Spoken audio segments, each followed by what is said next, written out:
And today I'm the moderator and timekeeper of this webinar. It's an honor to have speakers from IUCN Eco-Agricultural Partners, Kimpex, Agri, and Tropobos. The structure of these presentations are starting from a global level to a local level, whereas Maxime from IUCN will explain the global biodiversity framework.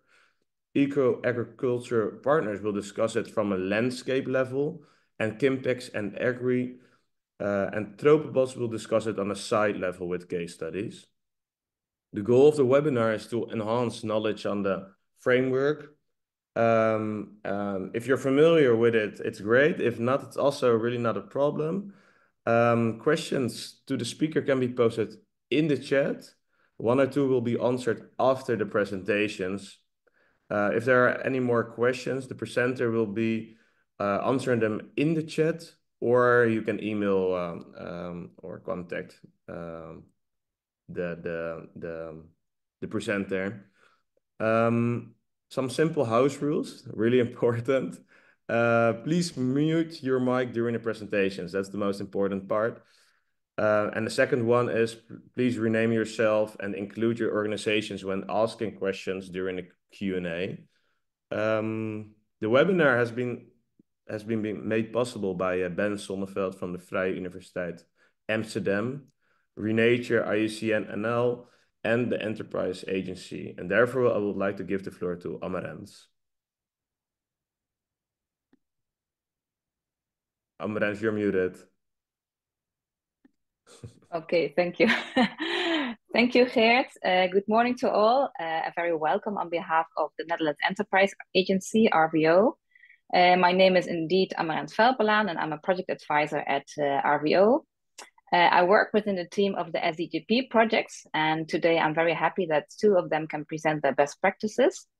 The first of them will be the Madagascar case, in which Olivia and Ivan will talk about how agroforestry as a nature-based solution can improve the ecological balance, can contribute to a more climate resilient agriculture.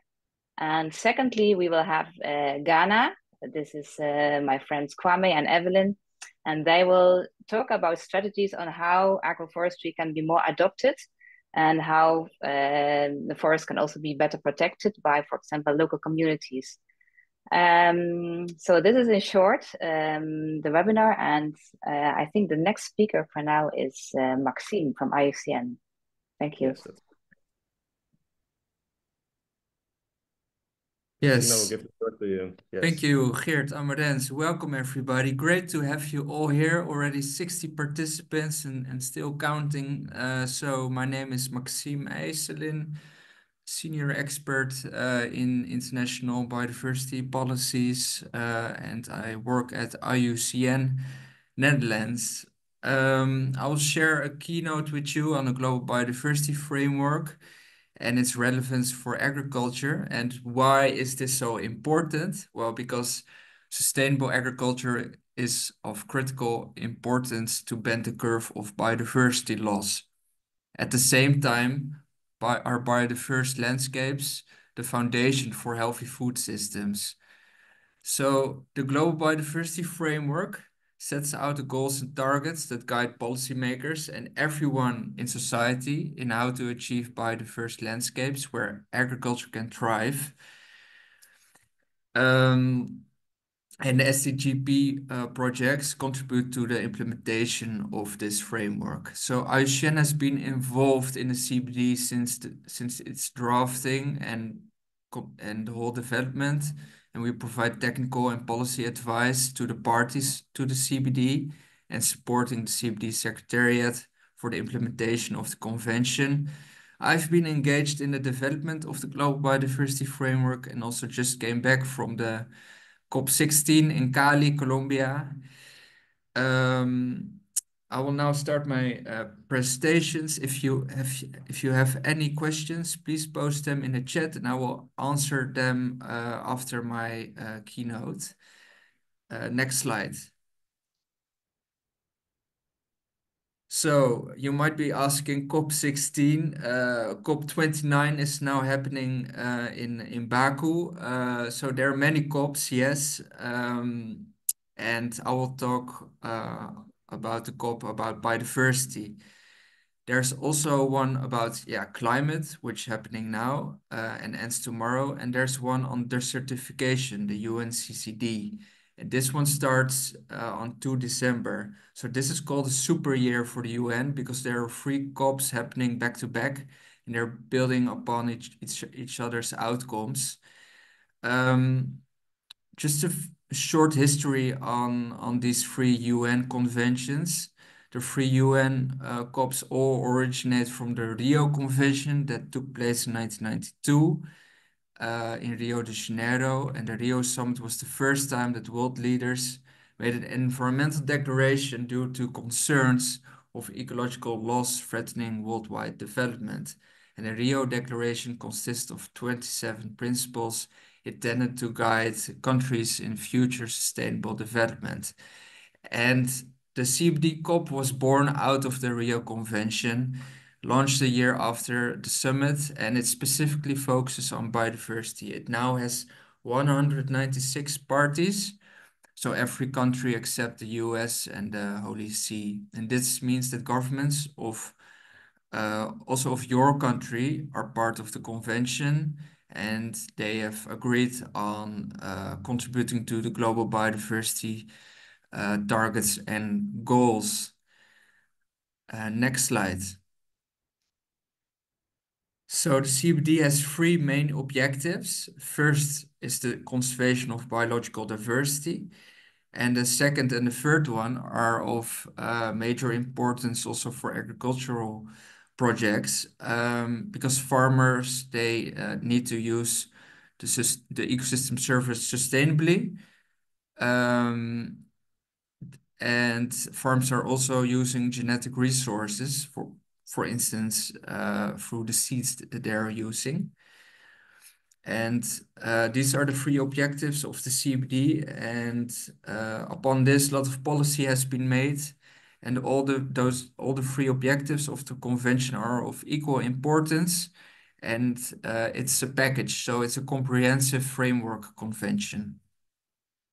Next slide. So COP15, that was actually in 2022. That was a very important year for biodiversity because there was a major outcome, which is the adoption of the Kunming-Montreal Global Biodiversity Framework.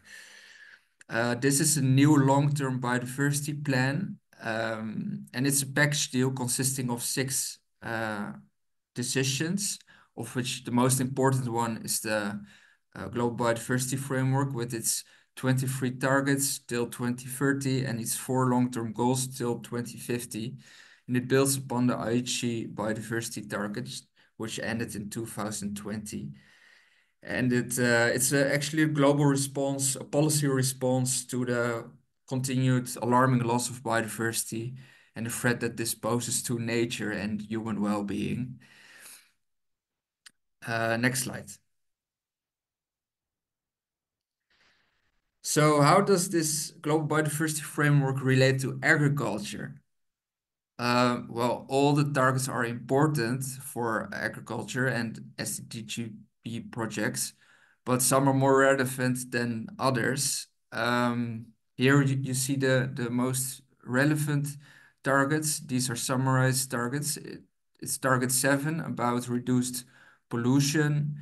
It's target 10 about areas under sustainable agriculture, and target 15 on the disclosure of biodiversity dependencies, impacts, and risks by businesses. So these are important for your projects as well. Next slide.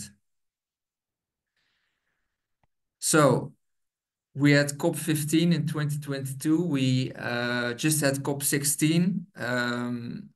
Every 2 years we have a biodiversity COP, and so COP16 ended just a few weeks ago. There were a few major outcomes.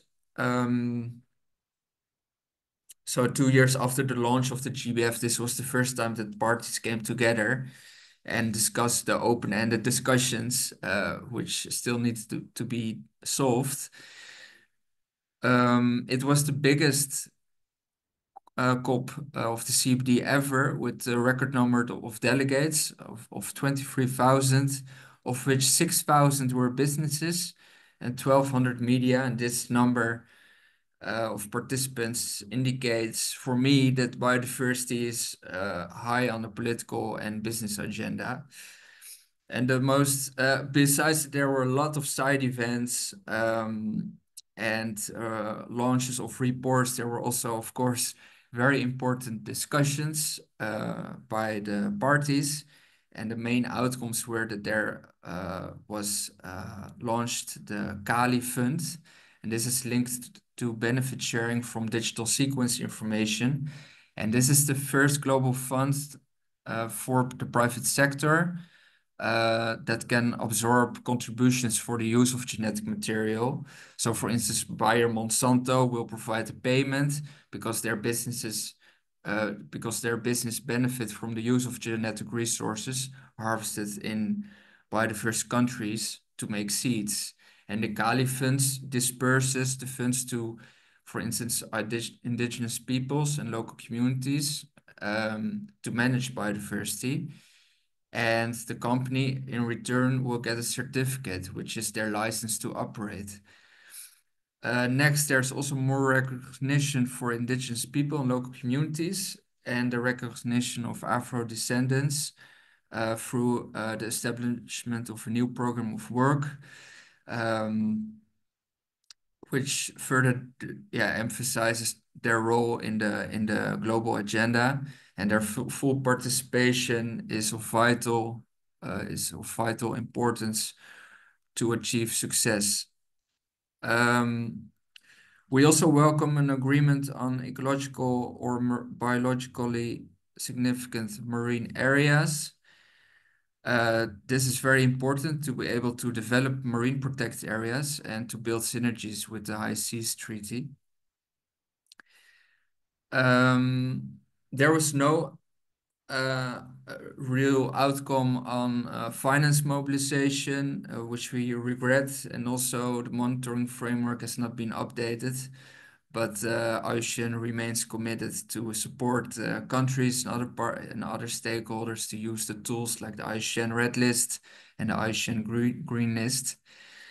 There are also other important decisions that are worthwhile to mention, for instance, about sustainable wildlife management, a global action plan for biodiversity and health, a decision on invasive alien species, a decision on the nexus between biodiversity and climate change, one around communication, education, and public awareness, and a few others. These are also important outcomes. And there is also more finance for the Global Biodiversity Fund mobilized. An additional $163 million was pledged. And there was a lot of interest by businesses for biodiversity credits that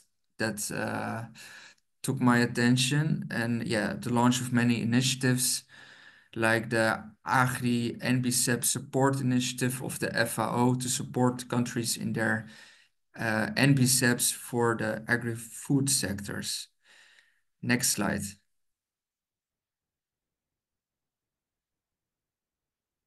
So how do countries actually implement all of this? Well, it's through the so-called NBCEPs, the National Biodiversity Strategy and Action Plan. So all parties to the convention need to have such an action plan in which they show how they contribute to achieving the CBD goals. And so far, out of the 196 parties, only 44 have updated their NBCEP to align it with the Global Biodiversity Framework. I think that this is quite a low number, and many plans are stuck in a political process. Also, many of the countries that are part of the SDGP facility, such as Madagascar and Ghana, have no updated NBCEP. So the NBCEP is the main implementation mechanism of the CBD, and without these country plans, it's difficult to know if the global goals are being implemented and how finance can best be directed to the needs of the countries. Next slide. So I hope that you gained some knowledge on what is the Global Biodiversity Framework and why it is important and what the relevance is for your work on agriculture. If you have any questions, please feel free to reach out to me. Thank you very much. So, thank you, Maxime. Thank you for all this information. It's very interesting. I have one question, or actually two questions. What do you hope the Climate COP29 in Baku will achieve for biodiversity? Oh, thank you. Thank you. That's a good question. Of course, we have still one day, but I hope that we reach and we will have consensus on having a new climate finance goal. I hope for a high ambition in which more green finance will be mobilized to, for instance, nature-based solutions for climate adaptation and mitigation, for instance, through sustainable agriculture. So the CBD COP16 focused on consensus building between biodiversity and climate change, and I hope that this nexus thinking will also be brought further in the UNFCCC. And yeah, I have a small concern about loans for dark green nature conservation projects that contribute, for instance, to climate adaptation or mitigation. I think loans are not very suitable always. More grants are needed for this, but for light green solutions, for instance, the sustainable use of agriculture through sustainable use of biodiversity through agriculture or for solar panels, low interest loans or green bonds might be possible sometimes. So that's what I hope. Okay. And so what can we exactly expect from the Kelly Fund? The Kali Fund, it facilitates companies to make voluntary payments for the use of genetic materials, such as for medicines, crop varieties, cosmetics, and half of these payments will be directed to indigenous peoples and local communities that conserve landscapes and keep companies that pay for the use of the genetic material. They will get a certificate, and this makes them an legit entity to work with. So when buying seeds, we recommend to work with these type of companies that have a certificate. Okay.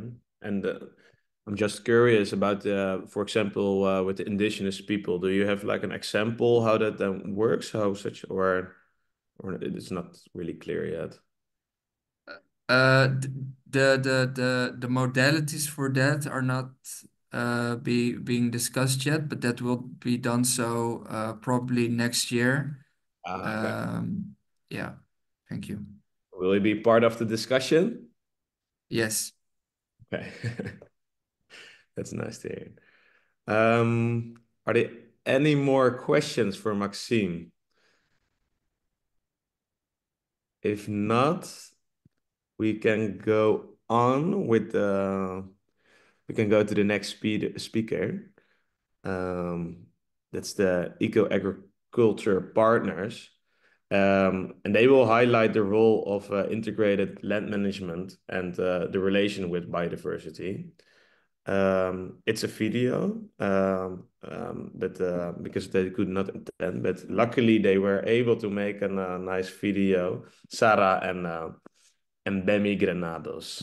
So Sander, can you start this video? Hi, everyone. My name is Sarah Shear, and I work at Eco Agriculture Partners, an NGO working to advance integrated landscape management around the world.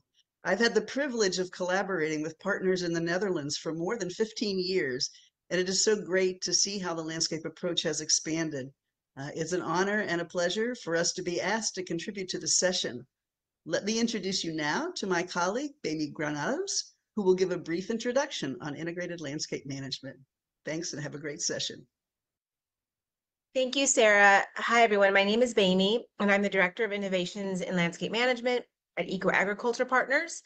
Today, we're diving into integrated landscape management, or ILM for short. In this video, we'll explain how ILM not only supports biodiversity, but can play a crucial role in meeting the global biodiversity framework goals, especially in diverse agricultural landscapes. Over the next 15 minutes, we'll look at why ILM is such a powerful tool for balancing biodiversity conservation with the needs of communities and the environment. We'll cover what ILM is, why it matters, and how it can help create landscapes that are resilient, productive, and thriving. So with that, I will share my screen and we shall get started.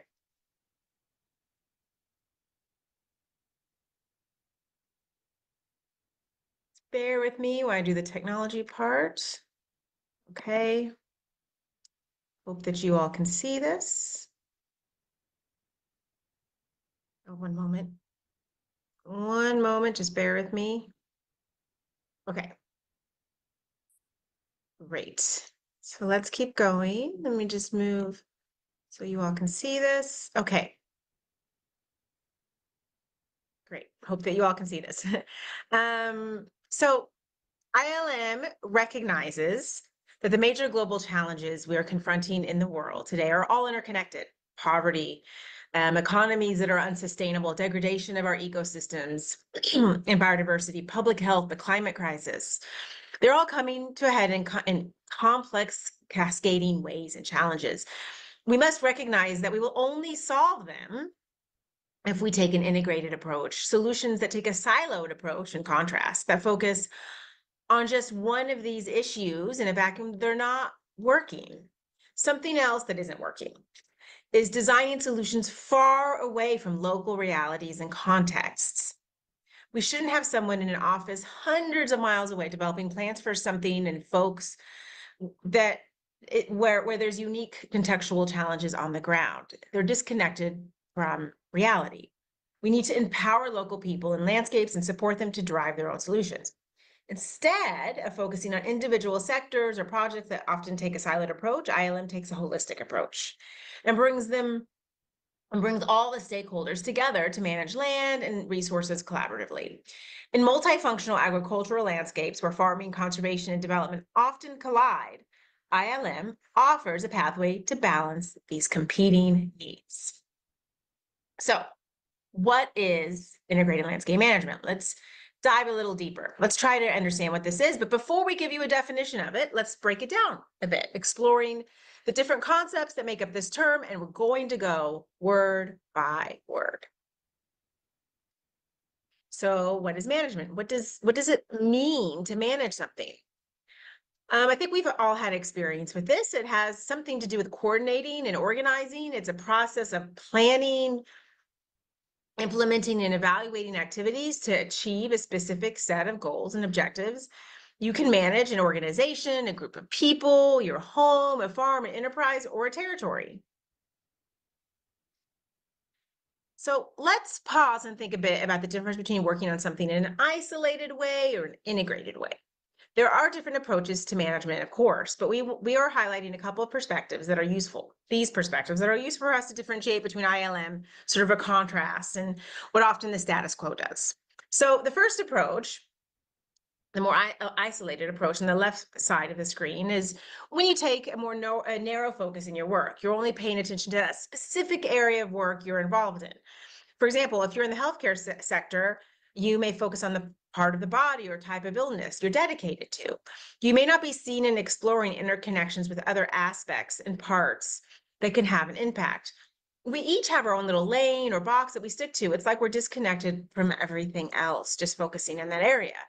So then in this case, people are facing away from others and they're not collaborating with other fields or sectors. But there is another way. You can face forward, listen and learn from others, and pay attention to all the different connections and flows between what you are doing and what others are doing and how different areas collide and interconnect.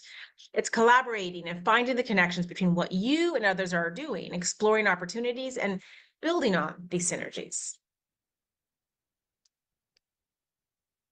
So if we bring these ideas together, integrated management is the process of planning and organizing activities to achieve specific objectives while coordinating and communicating with others, and while working with others and collaborating with different groups of stakeholders, as you can see in the illustration.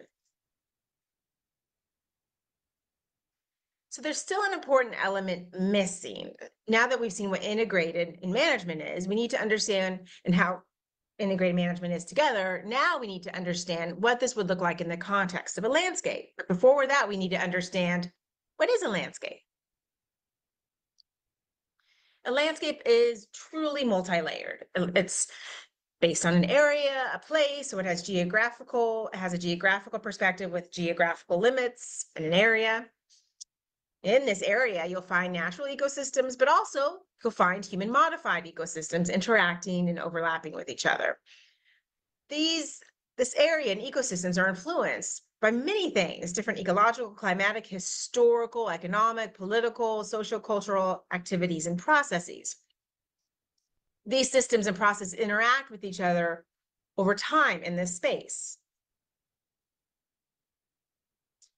Next, let's explore a bit the landscape scale. Okay, so when we talk about, like, what is the size of a landscape? When we talk about a landscape, we're talking about a territory or an area, but what's the ideal size for a landscape? What's the right sort of scale?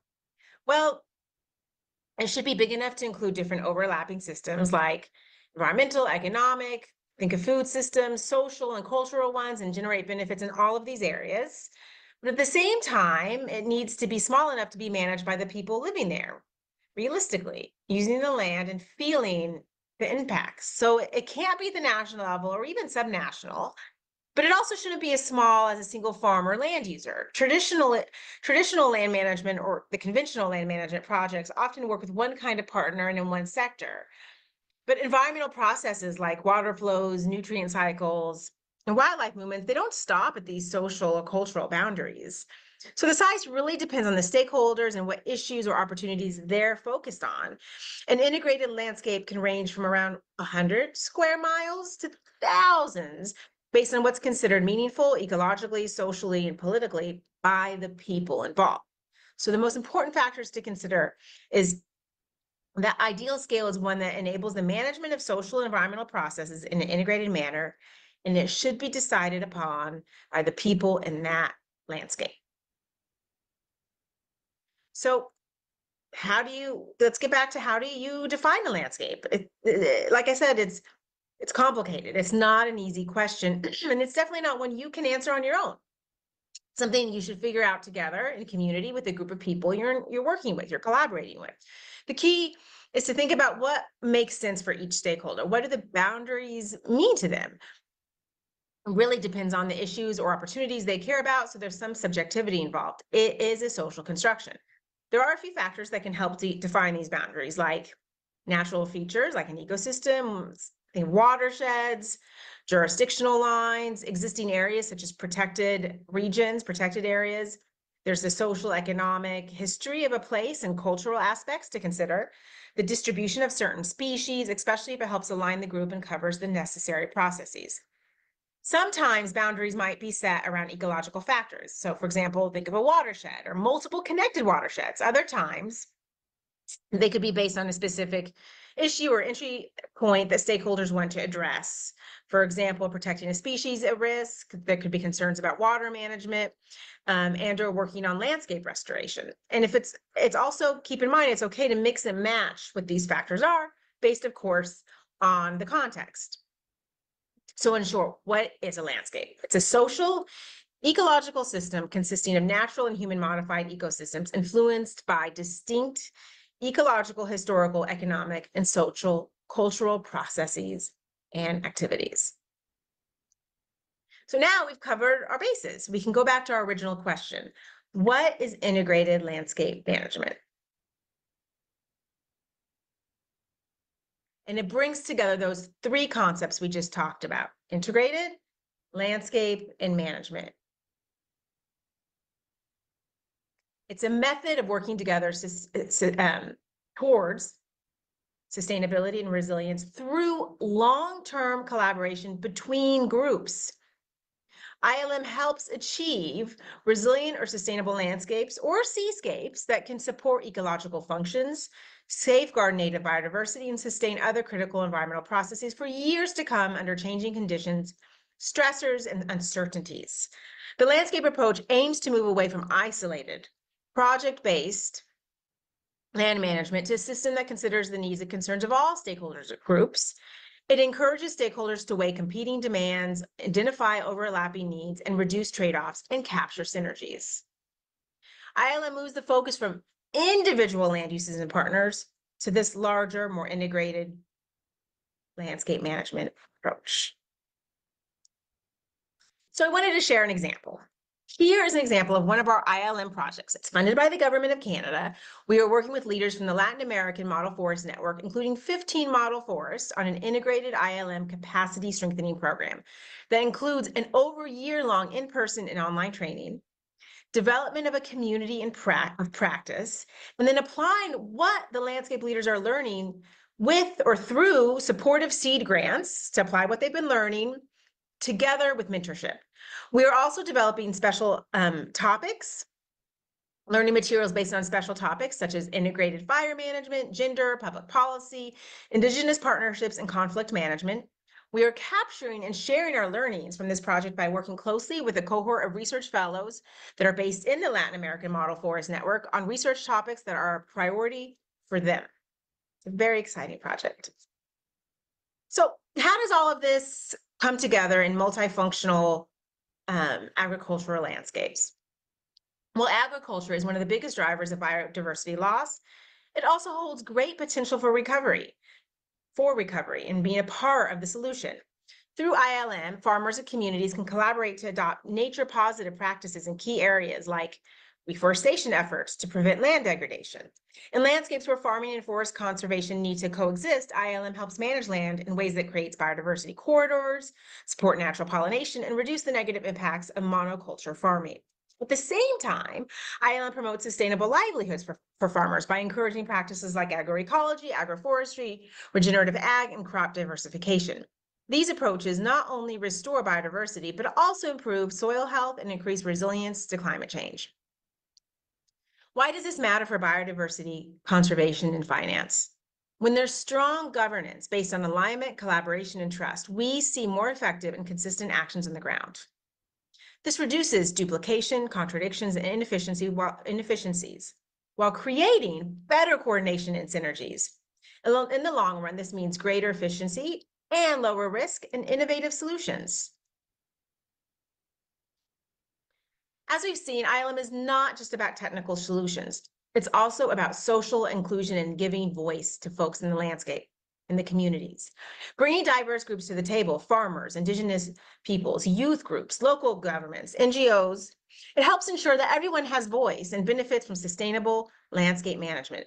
We define a landscape partnership, or LP, as long-term, intersectoral, and multi-stakeholder partnership among different groups of land managers, organizations, and resource users working together for the future of the landscape. This is especially important for biodiversity, as many Indigenous and local communities have deep knowledge of how to manage land in harmony with nature.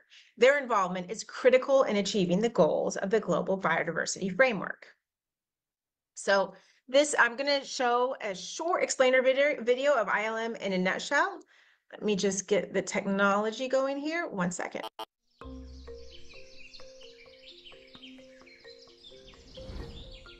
A landscape is so much more than a pretty picture. It's home to diverse ecosystems and a multitude of living beings. It's a place where human and natural activities are deeply interconnected and rely on each other. Take the beekeeper and her hive. While the bees pollinate crops in nearby farms and wild and domesticated forest plant species, she sells honey to earn a living.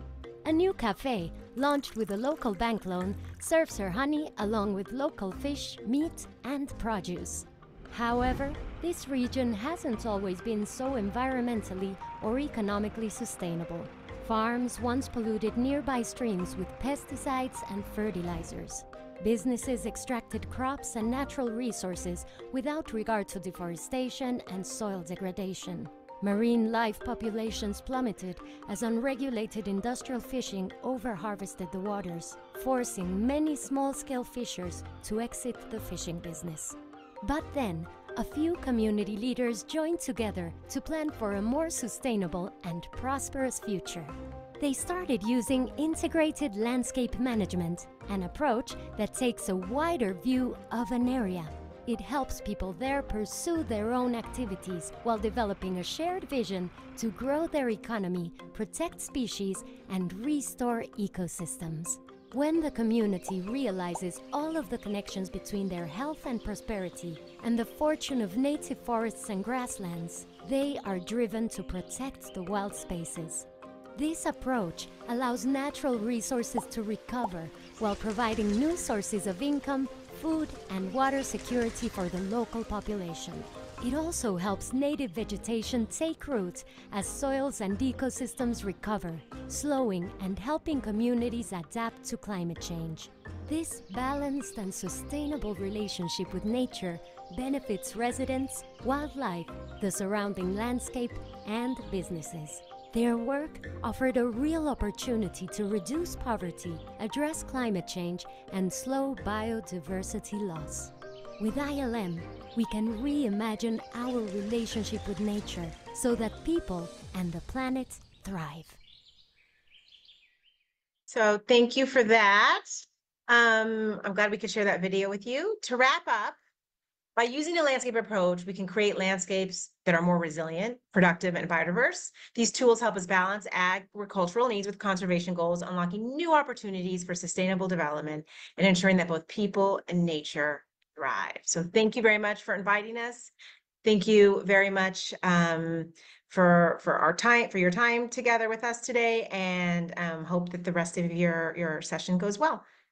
Take care. Bye.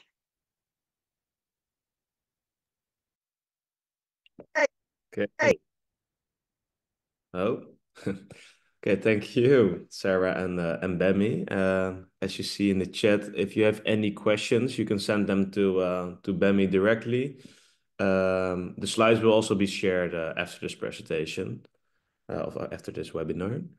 So for the next speakers, we have invited Ivan, Semyon, and Olivia from Kimpex Agri, and they will present how to operate in the diverse landscape of Madagascar with agroforestry. And yeah, they also gonna discuss a bit about nature-based solutions, for example. So a warm welcome to them.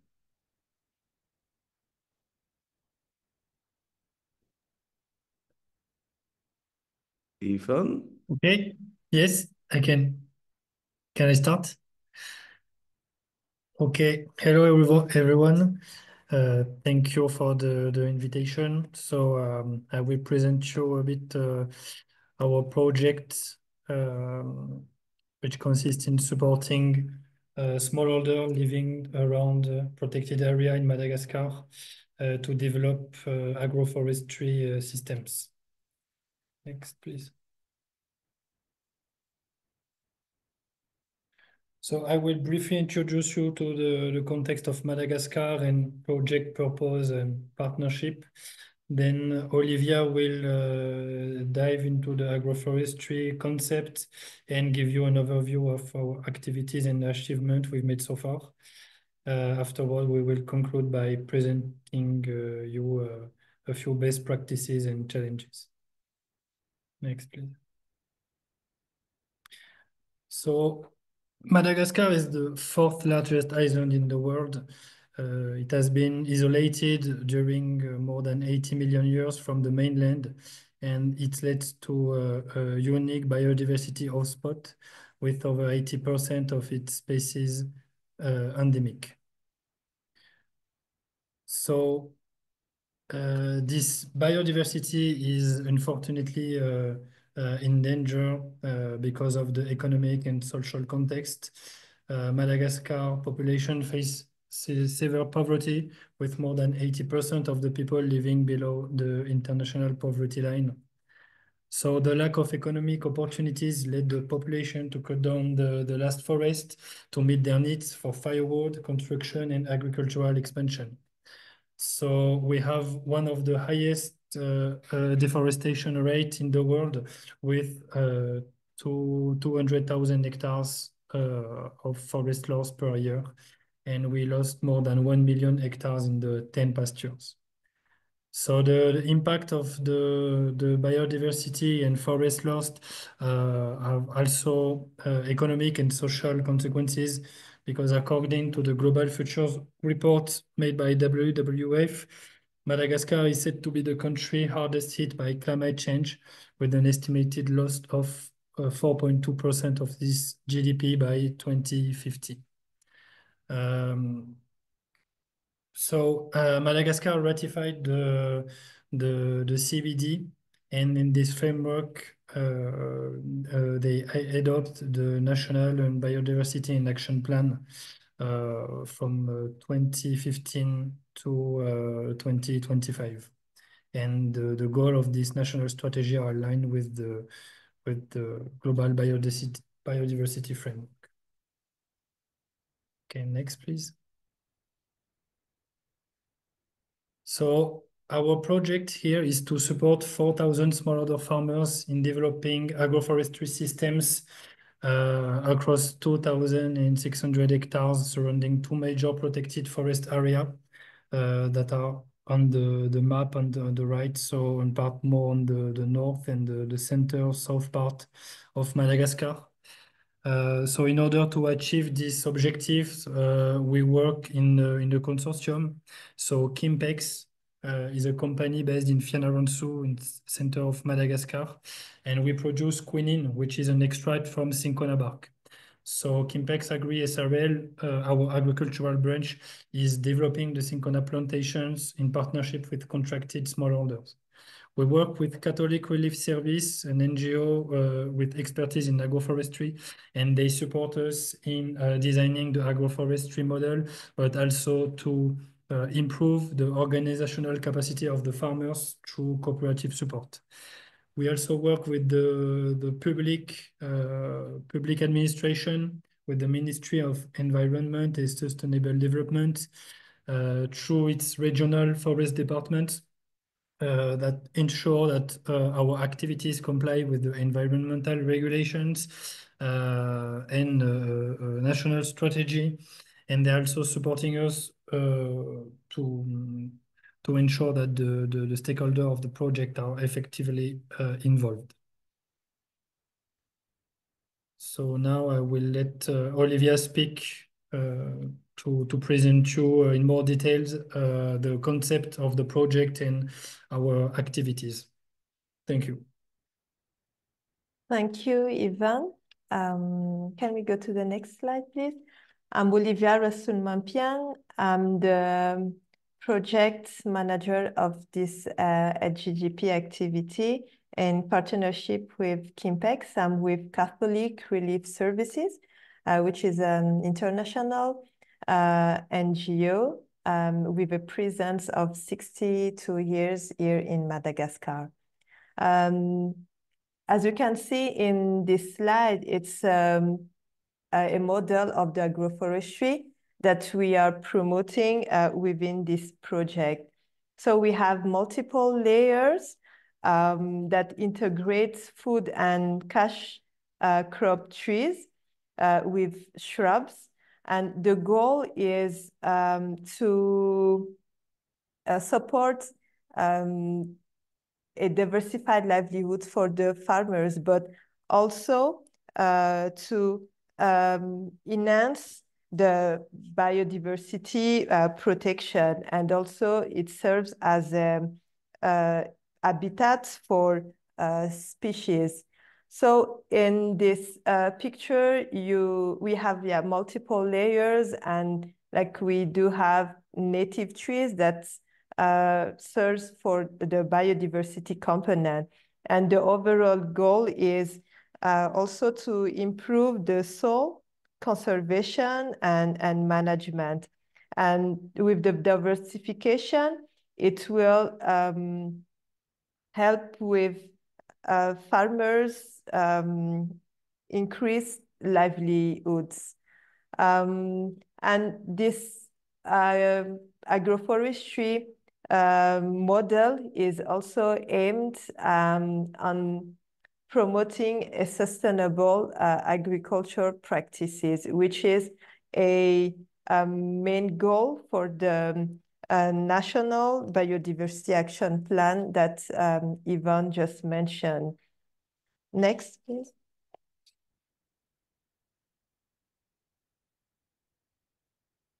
Now, we'd like to share with you an overview of our activities with some achievements.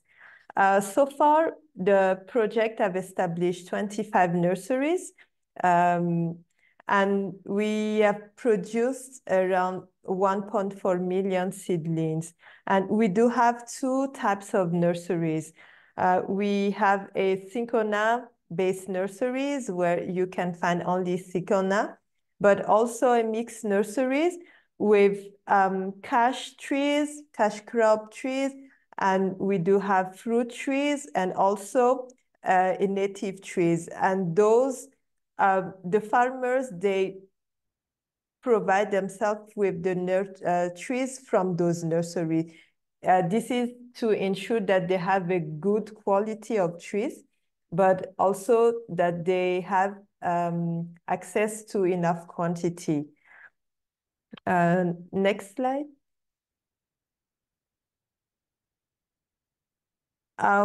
We are also providing capacity strengthening for farmers. And like so far, we have trained 2,900 people on eco-friendly practices.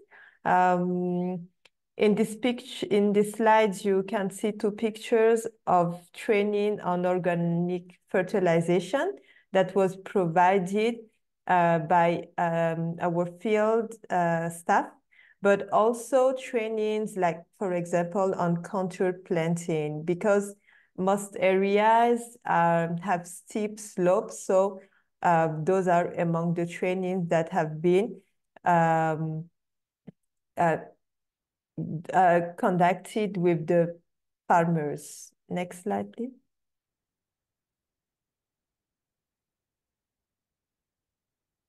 Now we'd like to share with you one of our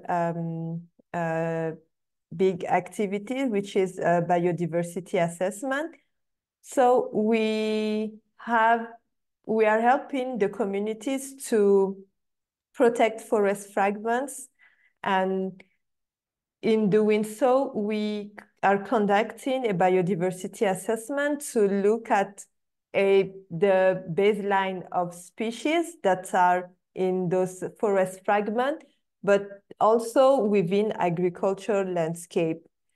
And those are samples of results that we had from those biodiversity assessments, and we put IUCN status for all the species, and those we used it to inform the communities of the status of the species, and to bring awareness, and also to find an action plan with them on how to maintain those species, but also how to have contribute to enriching the forest, and to have an increase on the number of those species.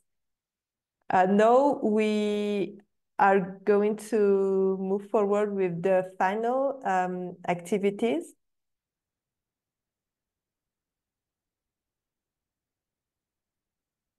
Next slide, please.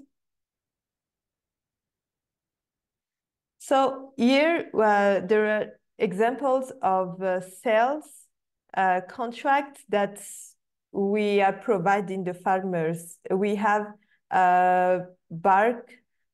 cinchona bark purchase with Kimpex, but also sales of spices and other crops to other private sector partners that we are working with. And now we am going to end with the lesson learned, and Ivan will continue with the lesson learned and best practices. Next slide, please.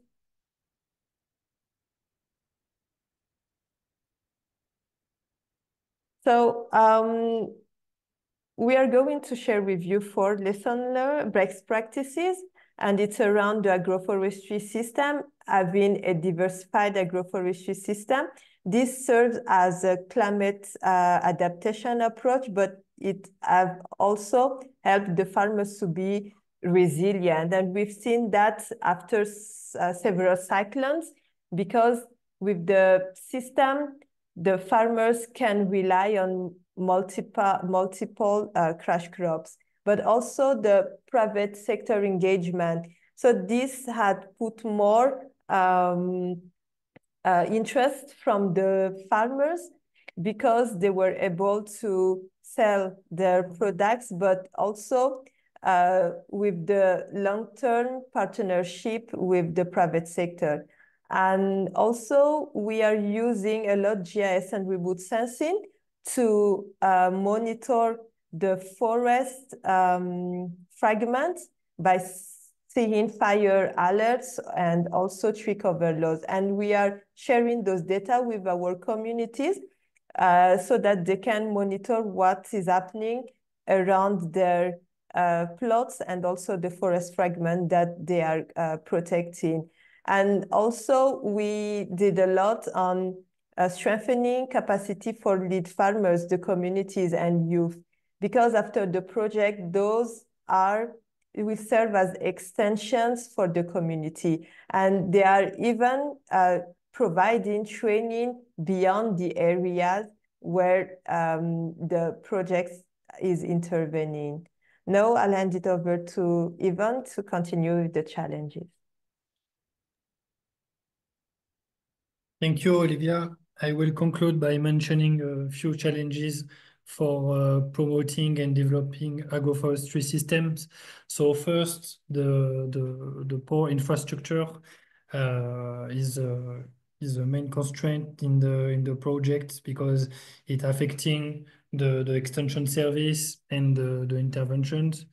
Also, the low level of formal education made it difficult to train extension agents or farmers effectively, that can have difficulty to understand, for example, term of purchase contracts, and also on the legal part and the insecurity on land rights that farmers can face, and it can discourage them to implement agroforestry systems that are implemented on the long term. So thank you, and I am happy to answer the question you may have. Thank you, Ivan and Olivia. So there are some questions. The first one is from Rory. Rory, can you repeat your question? And also mention which organization you're working. Yeah, sure. Sorry, there we go. Good morning, everyone. My name is Rory Wood. I am the Climate, Environment and Water Policy Officer at the Embassy of the Netherlands in Ghana. And my question was, and apologies if I missed this, but in the agroforestry structure slide, there didn't seem to be any timber trees in the succession of species. I wondered if it was if timber trees were intentionally left out, or and if they were intentionally left out, why? Thank you.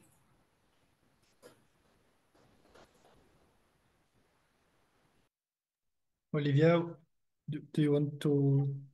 Yes, Yeah. thank you, Rory, for the question. I'm not sure if I didn't understand it well. Are you asking for temporary trees?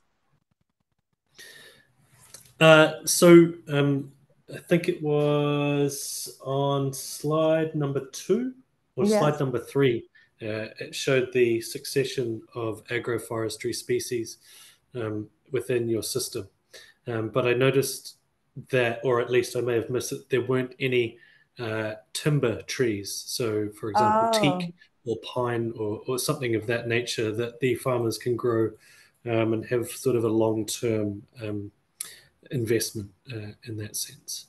Okay, thank you, Rory. Yes, so we didn't include it, but we do have, there are timber trees, but it's, in fact, the model of agroforestry plot that we have with our farmers, we have those with native trees and all the cash crop trees, but they also have a plot with more native trees and timber trees that they are using for like energy, like fast growing trees.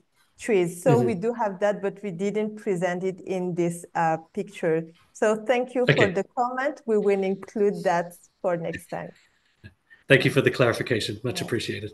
And maybe I can also add something on the Syncona, because I did not really give some detail about it, but Syncona trees.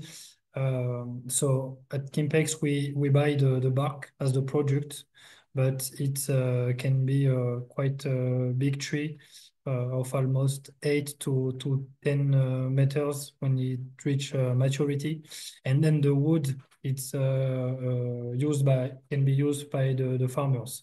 So it is not really considered maybe as a timber tree because it's not it will not be so much for the construction, but more used as a firewood.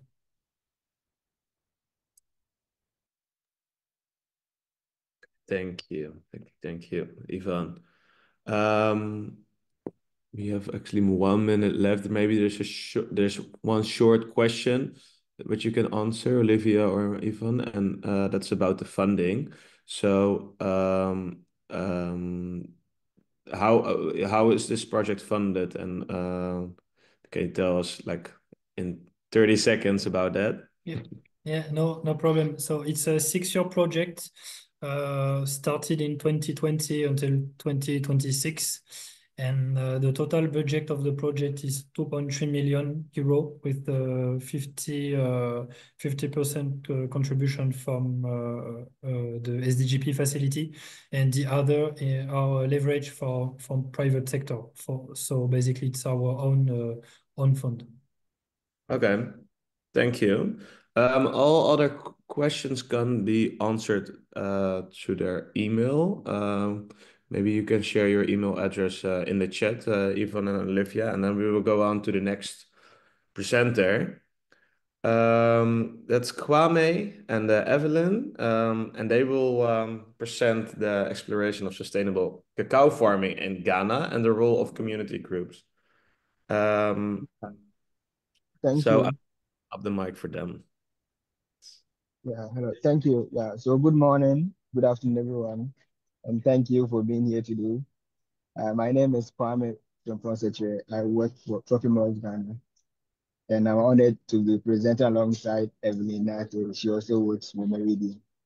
So together, we will explore a critical aspect of sustainable development, how Ghana's land tenure system impacts sustainable agroforestry, biodiversity conservation, and climate resilience. Next slide.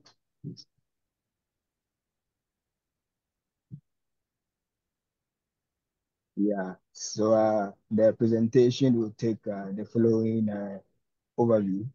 So we look at the impact of Ghanaian land tenure situations on sustainable agroforestry. This will look through the lenses of assessing.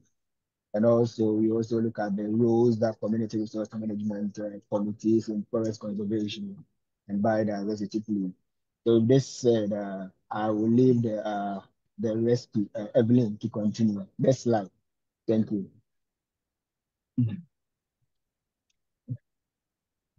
Okay, Kwame, thank you so much, and thank you everyone for having me.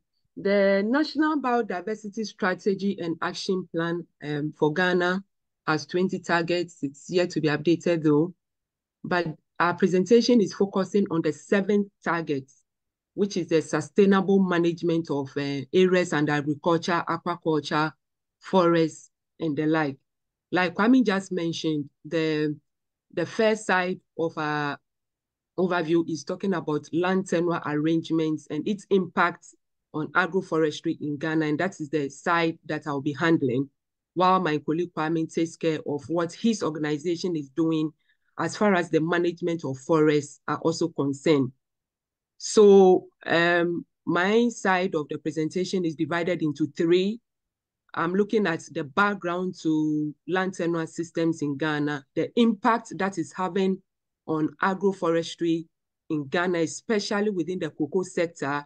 And then we also look at a solution that Meridia Ghana and other partners are bringing on board just to encourage farmers to grow more trees on their farms. So the first side of the presentation, something that is well known in Ghana, that we have 2 parallel kind of land arrangements in the country. We have the state land, which makes up about 20% of our land holdings.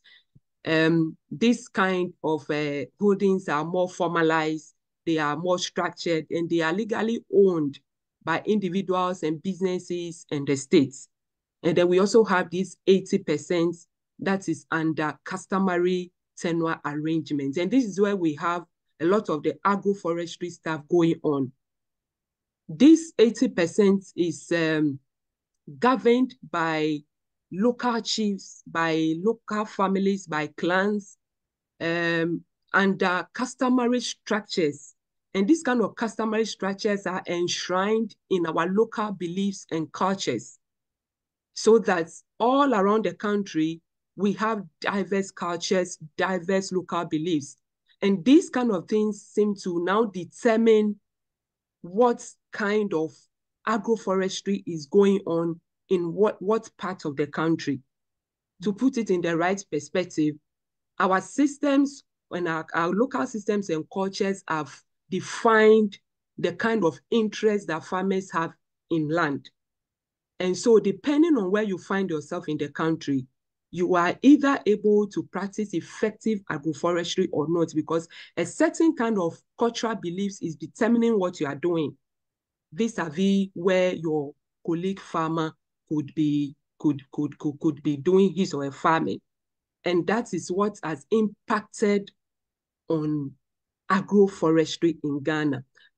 I move to the next side of my slide, which talks about the impact of, no, please, let me remain on the first one. Okay, thank you. So the impact of what these land holding systems, these various kind of interests that we have in land,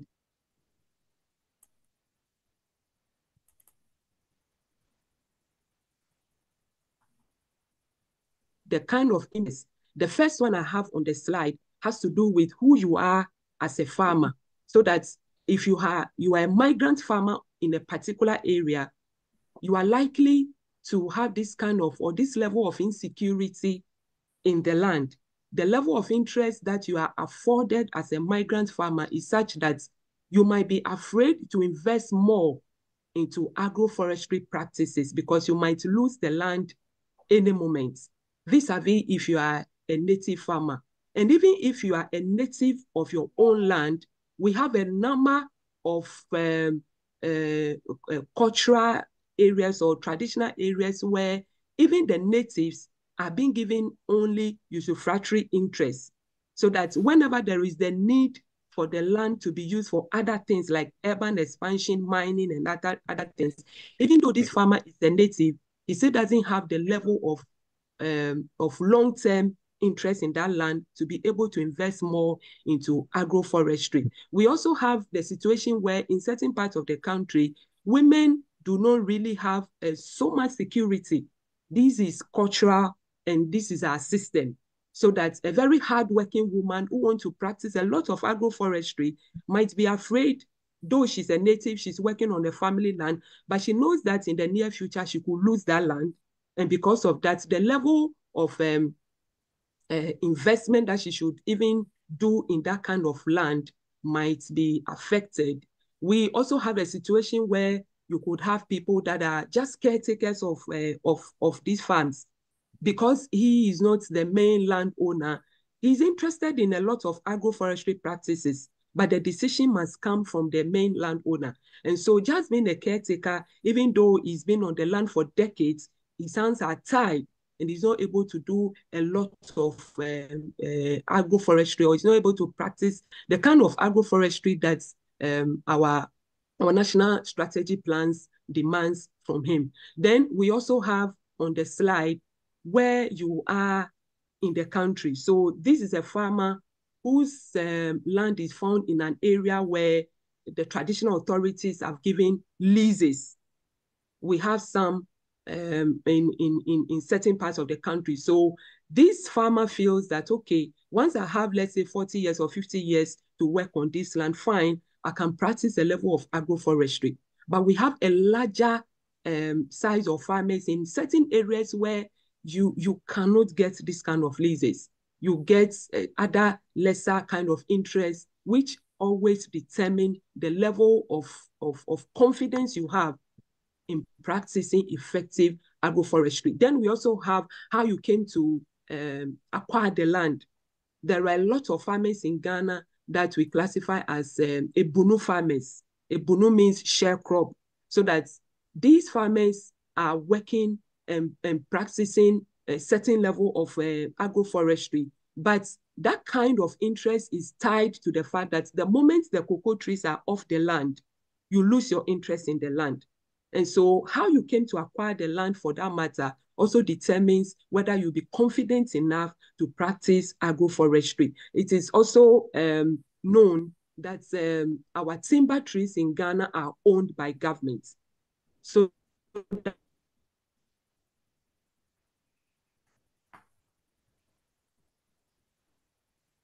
that's if the belief is that one day these trees can be given to somebody to come and fell, and they will end up destroying the farm, and the farmer ends up not getting anything. So the blend of customary land systems often restrict farmers from making long-term investments in the land, and these kind of things hinder sustainable cocoa agroforestry efforts by these farmers. Next slide.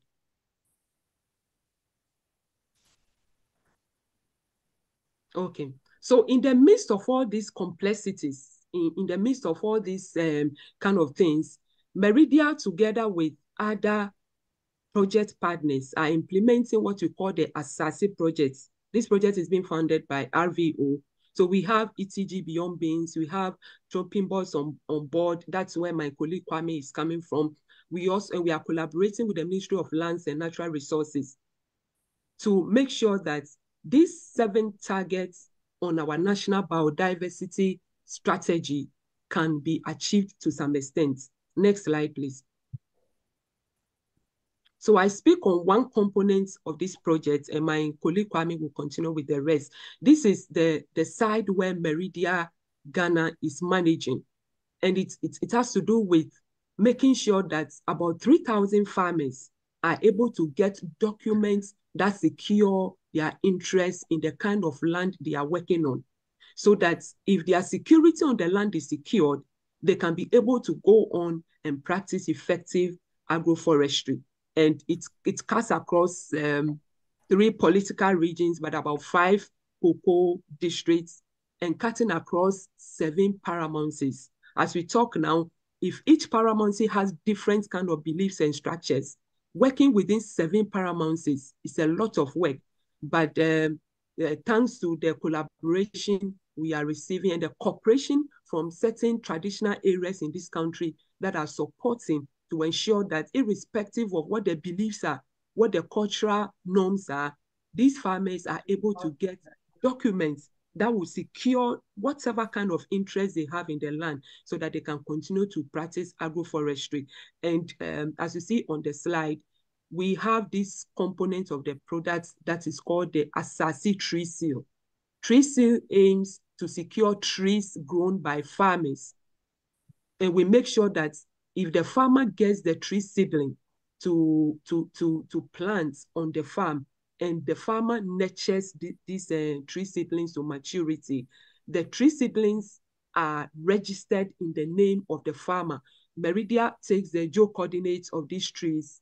We look at what species they are. We look at the number of them on that acreage of land. We also look at their various ages and all that. So a lot of things go on in collecting this data on each farm, and this is validated by the Forestry Commission, and the Forestry Commission gives certificates to these farmers so that the farmer is able to have a level of control over these timber trees that he or she is nurturing on his or her land. And the final thing I want to touch on is that these kind of efforts are new, but we have had so much collaboration between the governments, the project partners, and the traditional areas you are working in, just to make sure that farmers are encouraged to grow more trees on their land, because they are sure that the level of interest they have in these farms have been secured, because the documents that are being produced for them have been signed by the traditional authorities. Thank you very much. Kwame, you can continue from here. Yes. Thank Kwame, you. Yeah. sorry to interrupt you. You have 3 minutes left, so just you know. Yeah, thank you. All right. Next slide, please.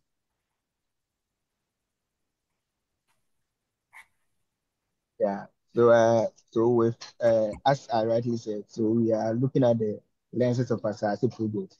So within the Asasi project, we have a governance structure. We call them Community Resource Management Committee, and these are basically local organized groups that are tasked to manage and also conserve community forests.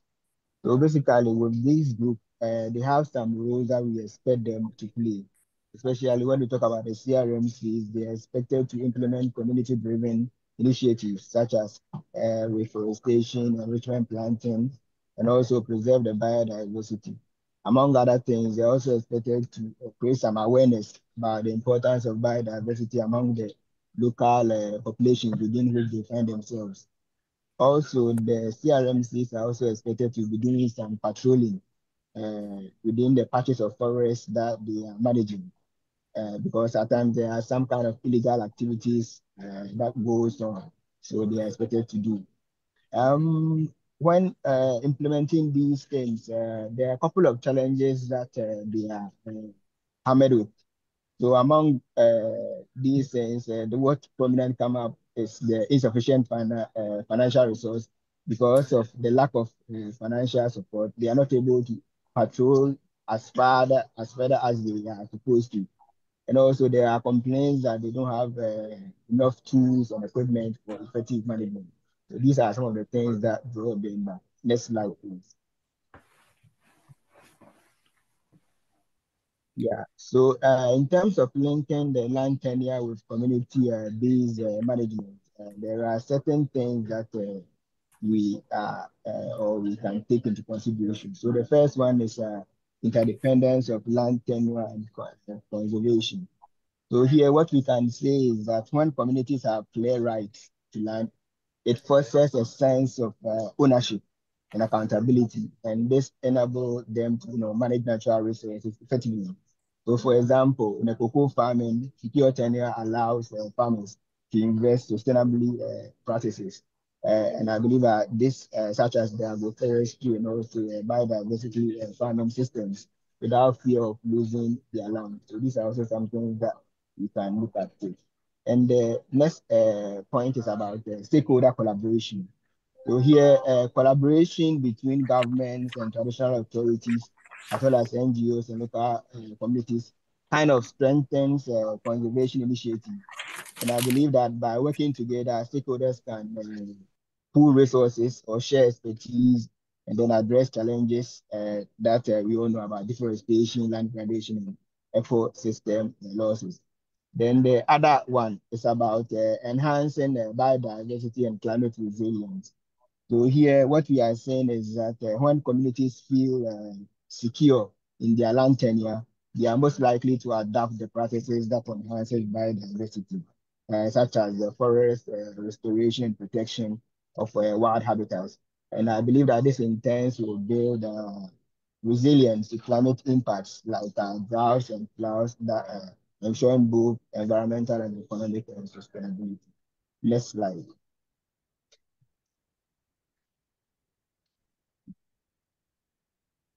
Okay. So protecting cocoa agroforestry to nature-based solution. So here we look at climate resilient agroforestry. So here, when we talk about climate adaptation, we can say that agroforestry systems stabilizes microclimate here by providing shade or reducing soil erosion and also retaining moisture, which is essential for coping with the extreme weather patterns.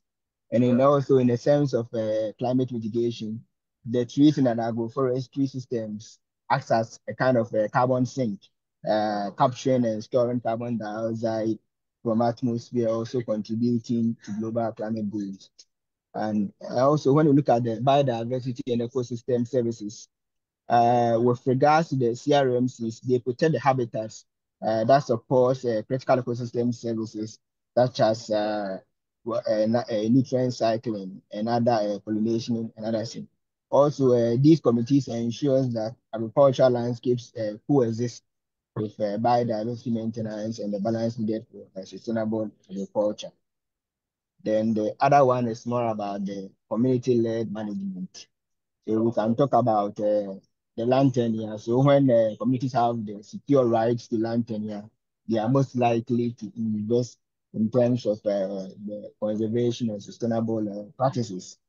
And also the community empowerment here, also involving the local people in decision making, fosters kind of ownership and accountability. So we can also talk about this. Next slide. Yes, Kwame, can you wrap it up in 1 minute? Quick, yeah. So basically concluding, yeah. So we believe that strengthen community management that is empowering the CRMs and other local organizations, and it's also essential thing that we can do. And also future policies must support land tenure reform, including tree tenure, to encourage climate resilience and community empowerment. Thank you very much. Thank you, Kwame. Thank you for this great presentation.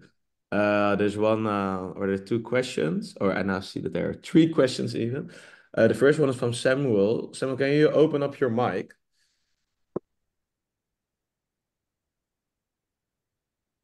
Or else I can also.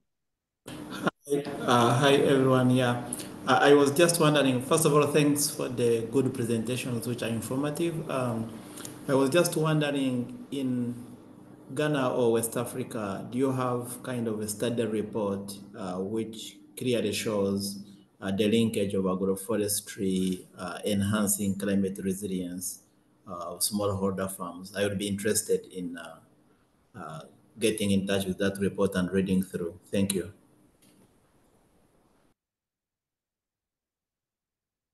Yeah, for me personally, I'm not privy, but I don't know if Rory Wood is privy to such information. No.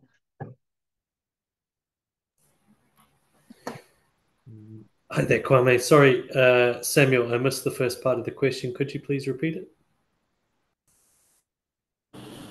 No, my interest is I would like to get hold of a report, a study report, of course, empirical report, which links agroforestry and climate resilience at smallholder farms. So if you have had any kind of research or conducted a study around that, it could be in West Africa or in other parts of the globe, I would appreciate sharing it with me. Thank you. Understood. I will leave my email in the chat. If you can just email me, we can take that conversation off this call. Thank you. Okay. Okay, thank you. I see that there are two other questions, but we also only have 10 minutes left. So, Kwame, maybe it will be good if you could answer them in the chat or by email.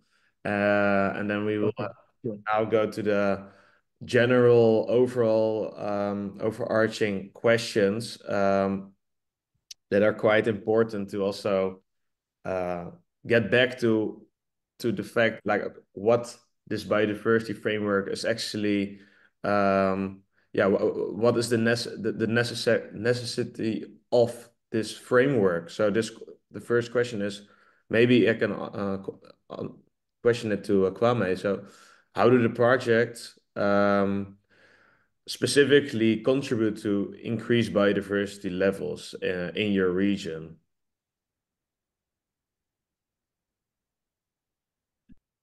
Yeah. Hello, can you hear me? Yes. Yeah, so he's asking how the project specifically contributed to biodiversity. Yes. Okay, yeah, so I made mention that we have formed some kind of a CRMC, Community Resource Management Committee.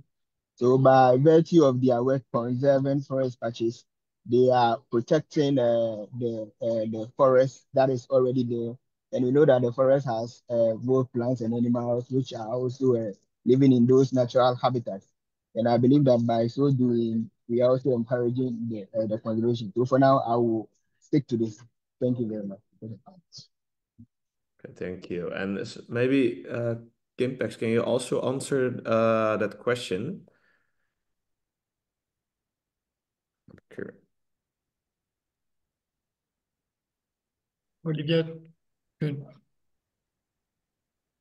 you answer? So the question, how so just just to conclude, so how does your project in Madagascar contribute to the increasing the biodiversity levels in the whole region?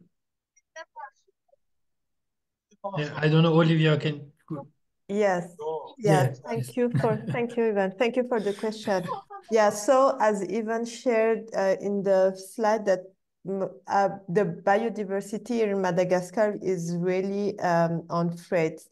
And and also with this project is intervening around the protected area in Madagascar. So, and with this SDGP project, we are helping the farmers to use their land sustainably by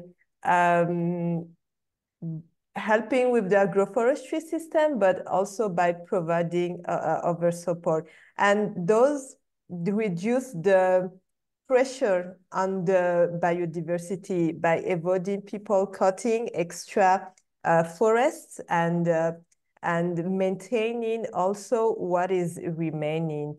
So that's like how the SDGP project is helping with this global effort on biodiversity, but also like on apart from restoration and conservation, we are bringing awareness to the communities and also to and we are supporting the government with these actions on biodiversity.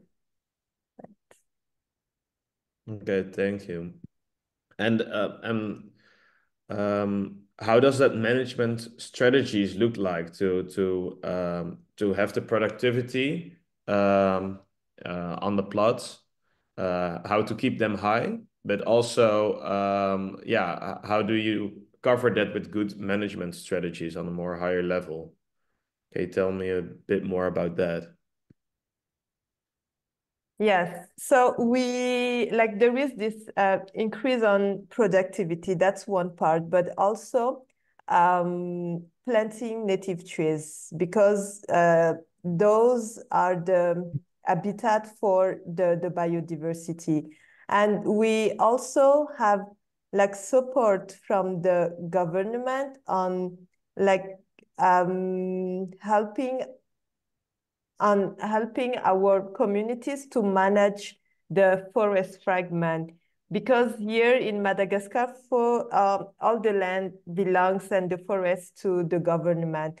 And we are working with them to give management to the local authorities, but also to help with all the legislations areas.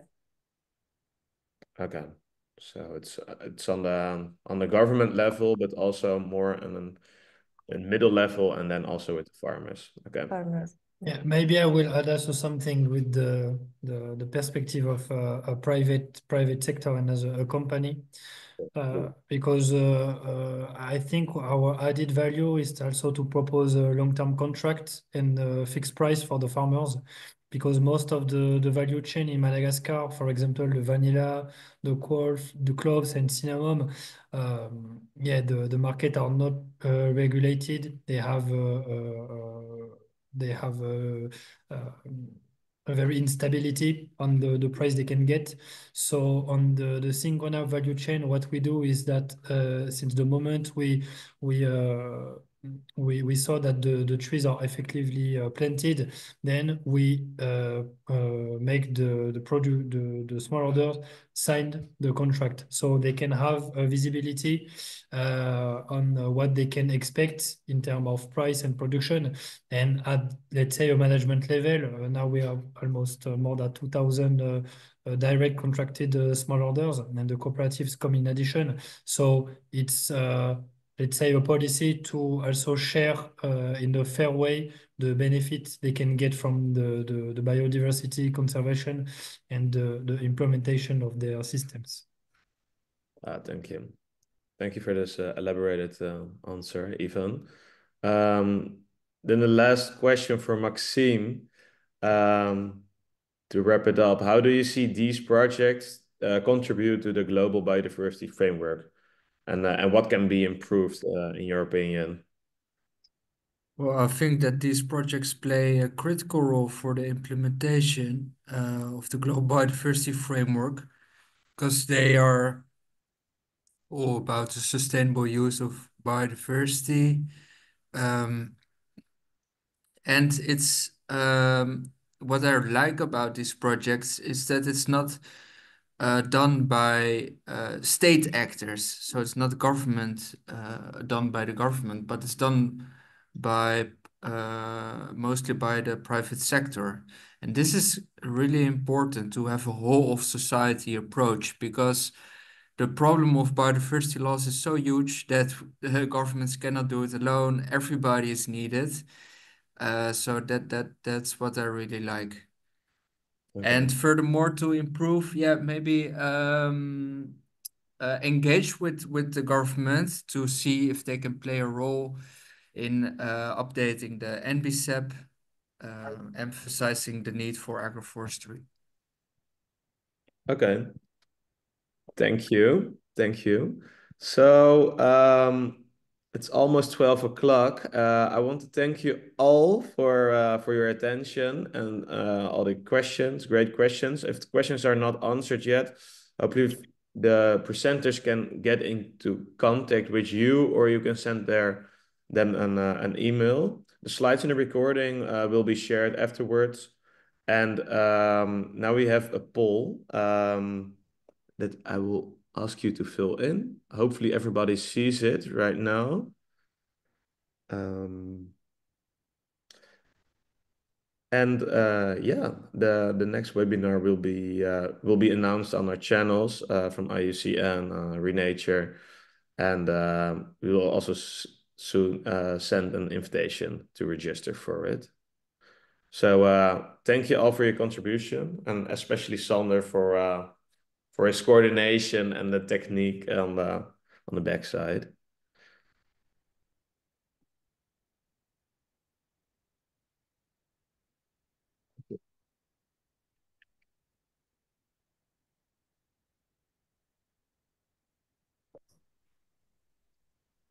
Okay, thank you, Geert.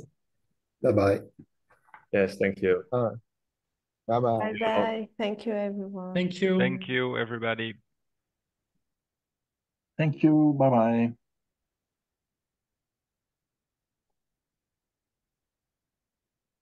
Thank you. Bye. Thank you.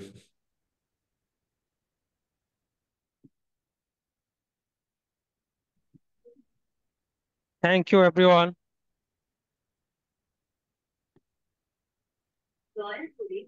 Thank you. Have a nice day, everybody. Thank you.